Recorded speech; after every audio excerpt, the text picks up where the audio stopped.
On the 14th of September 1954, a county land assessor named Emery Tull walked the last habitable acre of Widow's Bend before the water came. He had been sent by the state to catalogue what the new reservoir would swallow: barns and fence lines and family plots, and he carried a clipboard, not a lantern, because nobody had told him the Cordray house still had a family in it. Nobody had told him because, according to the tax rolls, the courthouse records, and the parish register kept 2 hollows over, there had been no Cordray family in Coldwater County since 1891.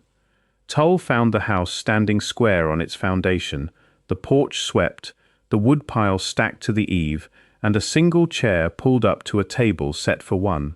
Under a loose board beneath that chair, wrapped in oilcloth and tied with twine gone brittle as old rope, he found a ledger. 61 years of entries, in 3 different hands, running from the front cover almost to the back. He did not read it that afternoon. He carried it out of the hollow in his coat, because the light was going, and something about the tree line made him want his hands free. If you're enjoying this story so far, don't forget to hit the like button and subscribe. Drop a comment telling me where in the world you're watching from. I love hearing from you. Widow's Bend sits in the western reach of Coldwater County, Missouri, a crook in Sander Creek where the water doubles back on itself before it drops toward the White River.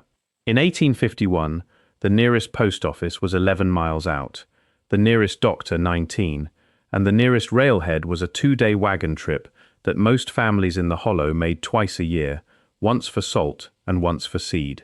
The Cordrays farmed the bottomland along the bend, 40 acres of corn and a smaller plot of tobacco, and kept hogs on the ridge behind the house, the way most hollow families did. Eli Cordray built the original cabin in 1850, the same year he married Patience Rule, and by the account of the 1860 census, the household had grown to 9. Isolation in that country was not a hardship worth remarking on. Roads washed out every spring, mail came when it came, and a family that did not show up at the county seat for a season was assumed to be busy, not missing. That assumption held for the Cordrays longer than it should have. The nearest neighbors, the Ashby family, a mile downstream, saw smoke from the Cordray chimney every winter for 103 years, and took it as proof enough that the family was still there, still farming, still fine. Nobody in that stretch of the county thought to ask why no Cordray child was ever brought down to the schoolhouse, why no Cordray name appeared on a marriage license after 1853, why the family that supplied more than half the hogs sold at the county fair every autumn had, on paper, stopped existing sometime during the Buchanan administration. The land was good, the corn came in heavy most years, and in a country where a family keeping to itself was ordinary, a family keeping itself off the books simply looked like privacy carried a little further than most. Cora Ashby, midwife to 3 generations of hollow families, delivered 11 Cordray children between 1862 and 1891, and her Daybook survived her, passed down through her own family, until a great-granddaughter donated it to the County Historical Society in 1963. Cora's entries for the Cordray births are unremarkable at first: weight, presentation, condition of the mother, the ordinary shorthand of a working midwife. But every third entry across those 29 years carries the same notation in the margin, a single word underlined twice: paid. Cora never explained the word to anyone who left a record of asking. What she did record, in an entry from 1874, was that Patience Cordray asked her, gently but firmly, to leave the room before the child was 3 days old, and to tell no one downstream how many children had been born that spring. Cora wrote that she did as she was asked because Patience had never once asked her for anything before. The Ashby family also kept an account, never written down until Cora's granddaughter gave a statement to a folklore researcher in 1969 that every 10 or 11 years, without a pattern anyone could set a calendar to, one of the Cordray children would simply stop appearing at the fence line where the 2 families' children used to trade eggs for thread. The Ashby children were told the missing child had gone to live with kin in Arkansas. This happened, by the granddaughter's count, 4 times across 3 generations. The physical detail that recurs most often in these second-hand accounts is small and strange enough that it survived where larger claims did not. More than one Ashby, across more than one generation, described a Cordray child in the weeks before it disappeared as unusually calm around the creek, wading in alone at an age when other hollow children were kept well back from moving water, and standing at the bend for long stretches, doing nothing that a witness could name. Cora's Daybook records this too. Once, in 1881, in 4 words she did not elaborate on, the child listens now. The granddaughter's 1969 statement adds one further detail that never made it into any official file, that the Ashby children were forbidden from ever repeating the missing child's name once a season had passed, and that within a year or two the family itself seemed to stop saying it, the way a household stops setting a place for someone once the grief has settled into habit rather than sorrow. When Emery Tull brought the ledger to the sheriff's office in Coldwater County on the 16th of September 1954, Sheriff Wilbur Teague drove out to the Cordray house himself with the county physician, a man named Dr. Ruth Handy, and a deputy who left no signed report and whose name survives only in Teague's own notes as D. Pruitt. What they found matched Tull's account. The house was maintained, provisioned, and empty, with no body, no sign of struggle, and no indication that anyone had left in a hurry. Handy's examination notes described the household stores as sufficient for a family of 4 to 6 people for roughly 1 winter, and the woodpile as freshly split, likely within the same week. Teague's report, 4 pages in his own hand and filed with the county on the 20th of September, records one detail that he underlined and never explained in the body of the text. Every door in the house, and there were 5, had been left standing open, not unlocked. Open and propped with a stone or a length of stovewood, so that no draught or gust could swing them shut again. Teague requested a formal transfer out of Coldwater County 11 days after filing that report, to a sheriff's post 200 miles east, and the transfer was granted within the month, faster than county transfers typically moved in that period. Dr. Handy's involvement with the case ends there as well. He delivered no further public statement, and county medical records show he took a position at a state hospital the following spring, a considerable change from 30 years of rural general practice. Neither man is on record ever discussing Widow's Bend again. The ledger itself was logged into county evidence as item 41, catalogued, and by all appearances never opened by anyone in an official capacity for the next 9 years. The ledger sat in a county evidence locker until 1963, when a records clerk, preparing to microfilm the county's older case files, opened it for the first time and read far enough to close it again within the hour. She left a note clipped to the cover, in pencil, 5 words long, "This is not ours to keep." She did not destroy it.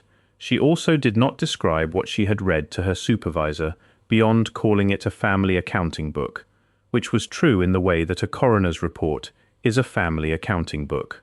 What she photographed before closing the cover was a single page from 1867 on which someone, presumably Eli Cordray, had written only this: "The creek asked for the boy, and I gave it the boy, and the corn came in taller than it had in 6 years." Nothing before that line, and nothing after it, explains what the words mean. The rest of the page is blank. The clerk who found that page, a woman named Louise Marbury, who had worked county records for 11 years by that point, requested a transfer of her own less than a year later, out of records and into the county library, where she remained until her retirement. She kept working for the county. She simply stopped touching anything that came out of Widow's Bend.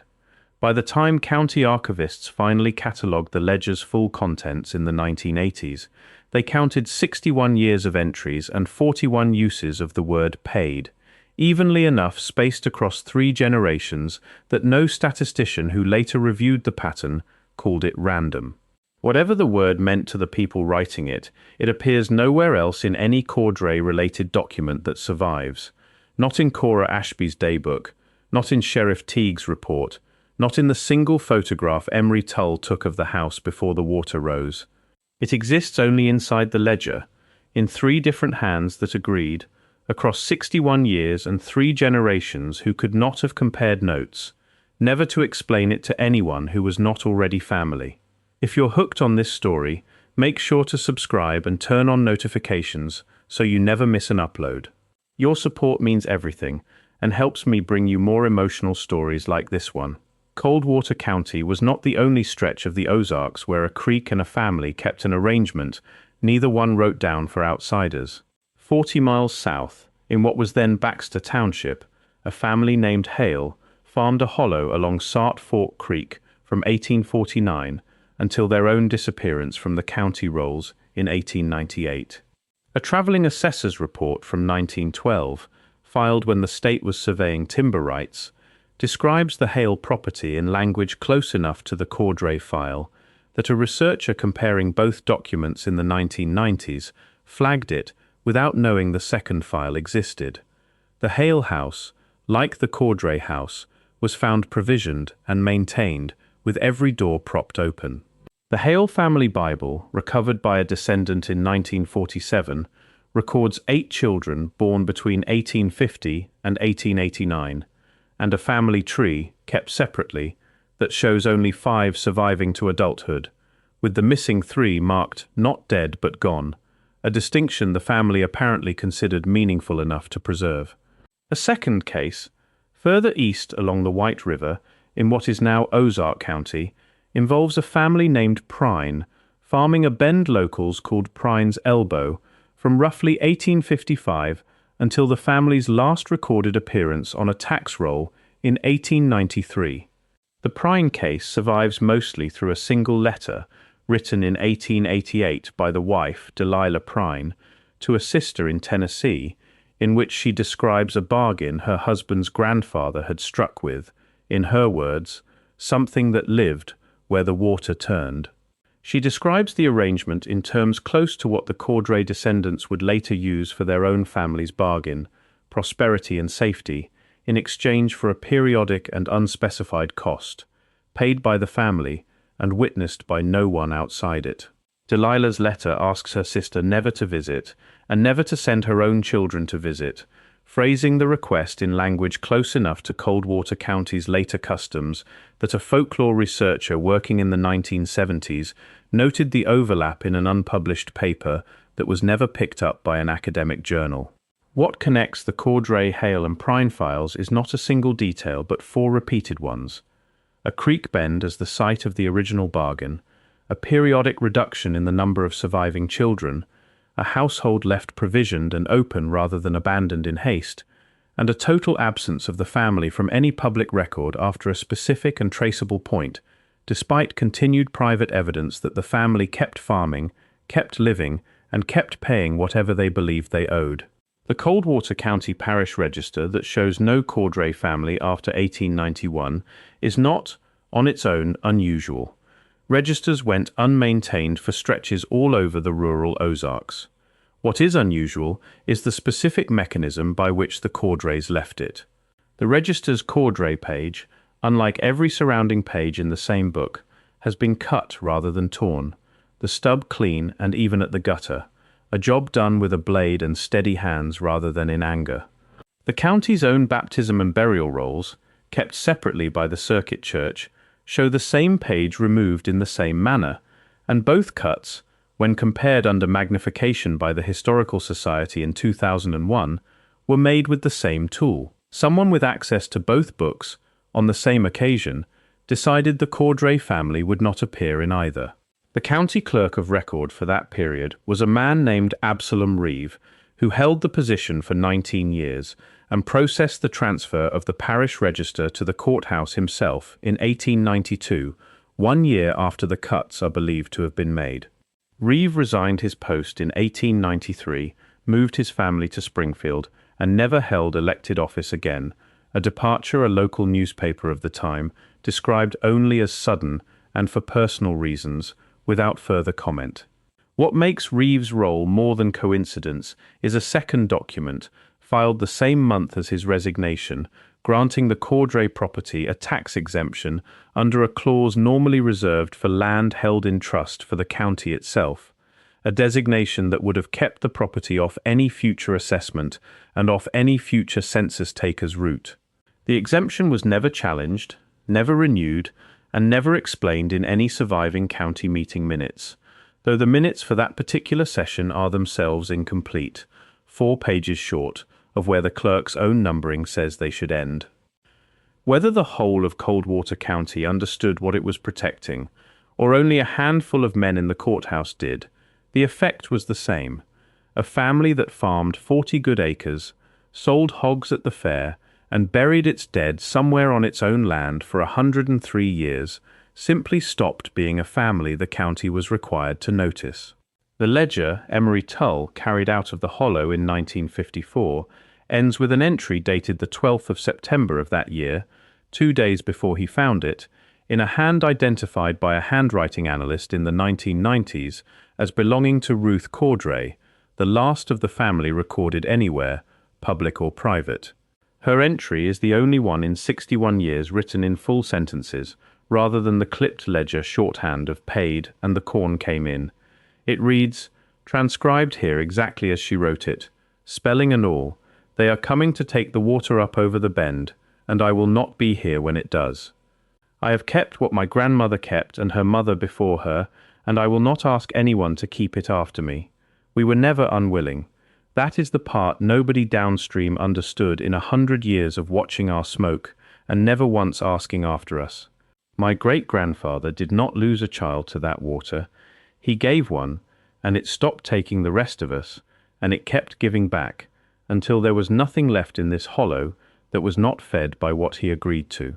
I have swept the porch and split the wood and set the table for the last of us, because whatever comes to collect what is owed should find the house the way it has always found it, kept and open and waiting. I do not know if the debt ends with me or only pauses. I have left every door standing so that nothing has to knock. If you are reading this and you are not blood, close the book, and do not go looking for the bend after the sun leaves the ridge. There is no entry after that one. The ledger, item 41 in the Coldwater County evidence log, cited by name in exactly one academic footnote since it was catalogued, has never been fully published anywhere else. The valley the Cordrays farmed has been under 40 feet of reservoir water since the spring of 1955, and Sander Creek, the bend that gave the place its name, runs somewhere beneath that water still, unseen, and by the account of the one family that kept its ledger for 103 years, unfinished with whatever arrangement was made along its bank in 1851. The ledger itself is held today by the Coldwater County Historical Society in a climate-controlled case, available to researchers by appointment and rarely requested.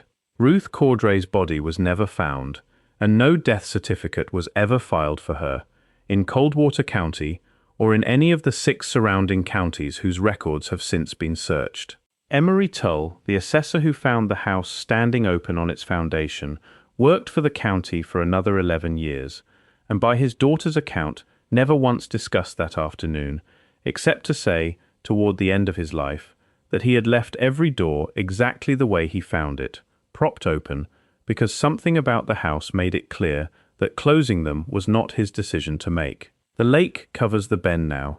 Boaters cross over it every summer without knowing what sits beneath their hulls, and on certain still mornings, fishermen working that particular stretch of water report their lines going taut and then simply going slack again, nothing on the hook, nothing in the water that any sonar has ever shown them, just the pull and then the release, the same rhythm, some say, of a debt being asked for and a debt being paid.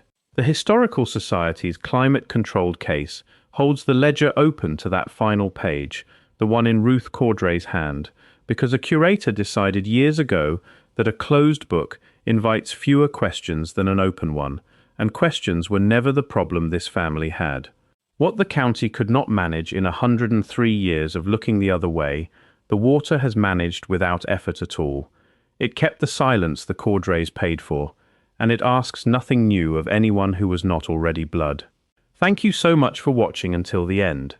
If you loved this story, Check out the other videos on your screen now. I think you'll really enjoy them. And don't forget to subscribe if you haven't already. See you in the next story.